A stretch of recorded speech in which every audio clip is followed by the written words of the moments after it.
ce show dédié pour la Refoua Shema, la guérison complète et rapide de Aviva Bat Michel Bezrat Hashem. On parle un peu des lois de Shabbat qui sont communes, même chez les religieux, de transgresser. Il faut savoir qu'il y a 3 niveaux de gravité dans les péchés de Shabbat. Il y a les interdits de la Torah, 39 travaux. Là aussi, ça dépend si on a fait de façon volontaire, involontaire, etc. Ensuite, le moins grave, c'est les interdits des sages d'Israël, comme par exemple Mouktsé, prendre un portable comme dans sa main, un appareil électrique, c'est Mouktsé. Et il y a les interdits intermédiaires entre les deux. On appelle cela des vrais Kabbalah, des paroles de Kabbalah. Kabbalah, ce n'est pas la mystique juive, c'est aussi, mais dans cette terminologie, c'est Kabbalah, ce qu'on a reçu. C'est quoi reçu? C'est la voix des prophètes. Il y a des lois qui ont été instituées par les prophètes. Et c'est écrit dans Shulchan Aruch que des vrais Kabbalah et des vrais Torah. Les paroles de Kabbalah, c'est comme des paroles de Torah. Il y a des lois de Shabbat qui sont des vrais Kabbalah. Par exemple, c'est écrit dans le prophète Imso chefsecha vedaber davar. Daber davar, de parler des paroles. Il y a des paroles qu'on ne peut pas prononcer Shabbat. Attends, pourquoi j'ai fait cette introduction pour dire qu'il y a des niveaux différents?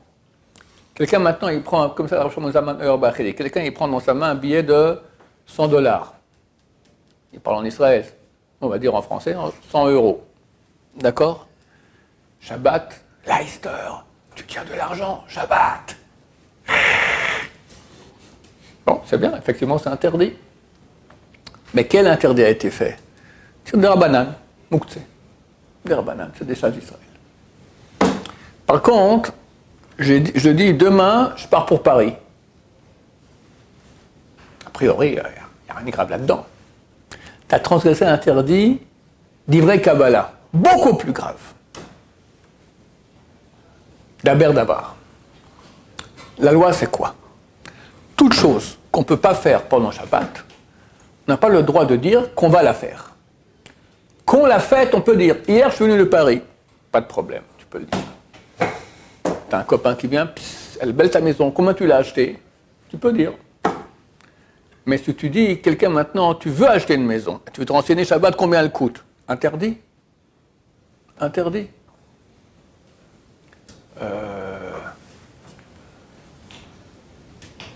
Ce Shabbat, on a trouvé une bouteille de vin, très bon marché, très bonne.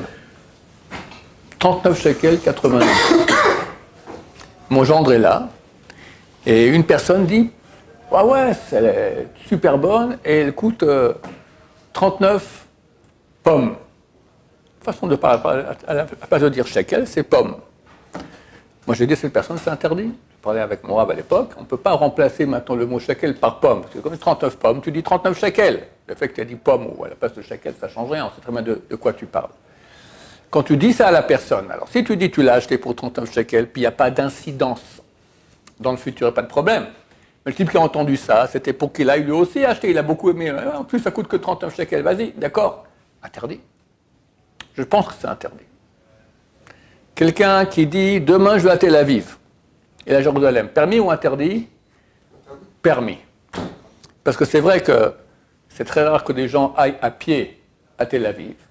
Et même s'il va à pied, alors il quitte le Troum, il y a une certaine distance qu'on ne peut pas quitter de la ville. D'accord? Une des Rabbanan, près de Horaïta. Et c'est écrit que si on fait des bourganines, des petites huttes, tous les 30 mètres, 35 mètres environ, alors on peut. Vu qu'il y a une possibilité que tu ailles à pied à Tel Aviv avec des petites huttes comme ça, alors c'est permis. Même si c'est une possibilité qui est très éloignée de la réalité, c'est permis. Une petite hutte, une petite, une souka, une petite maison en roseau, une cabane. Mais tu ne peux pas aller comme ça à Paris, ça n'existe pas. Donc, tu es obligé de prendre l'avion ou le bateau, ça s'interdit Shabbat.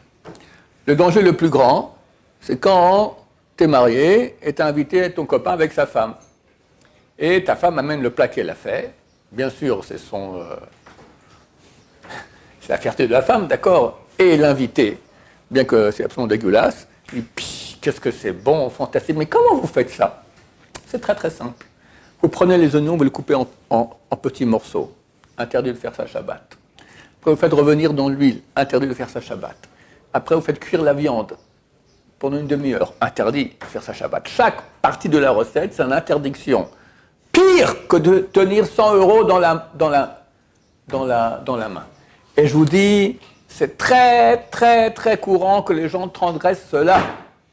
Qui prennent un billet de 100 € dans la main, il faut y aller. D'accord? Et que le type, ils disent maintenant quelque chose qui est interdit à faire Shabbat, c'est presque tous les Shabbatot que ça arrive.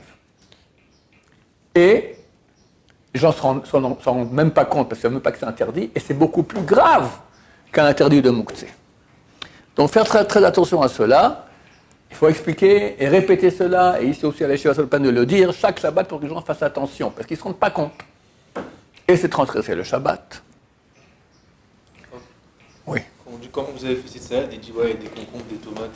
Les concombres, tomates, il n'y a aucun problème. Tu n'as pas le droit de faire une chose qui est interdite. Mais par exemple, couper en petits morceaux, Voilà, ça c'est interdit. C'est quoi la raison? C'est marqué dans le prophète d'Aver d'Abar. Shabbat, Dieu dit, je veux pas de choses, je veux que dans les actions, ça soit kadosh, et dans la parole aussi, tu ne parles pas des actions que tu n'as pas le droit de faire. Le Shabbat, c'est un flux de sainteté énorme qui descend du ciel. Il n'y a pas plus grand que ça. C'est la source de la sainteté dans le monde. La source. Si c'est pour une mitzvah Pour une mitzvah, c'est mieux pas, mais toléré. De quoi? Pardon, demain, je vais acheter des tefilines. Alors, c'est mieux de ne pas dire ça, mais si ça t'encourage à acheter les tefilines, tu dis à quelqu'un, allez, demain, vas-y, achète les tefilines demain. D'accord? Il ne faut pas lui dire ça, normalement. Il dit, ok, c'est bon. Tu ne met pas les tefilines, d'accord? Pour ça, ça vaut la peine. D'accord? Donc, il faut essayer de pas, mais si c'est nécessaire, oui. Pour toutes les mitzvot ou c'est Pour toutes les mitzvot. D'accord. Par exemple, quelqu'un qui dit un Shabbat, je vais finir d'écrire une mezouza pour quelqu'un. C'est une mitzvah et en même temps, il doit écrire. Est-ce que c'est une mitzvah? S'il le fait pour gagner de l'argent. Je sais pas, ouais, le type il écrit, mais pourquoi il écrit? Pour la mitzvah ou pour de l'argent? Je ne sais pas. C'est dur pour moi de te répondre, je ne sais pas.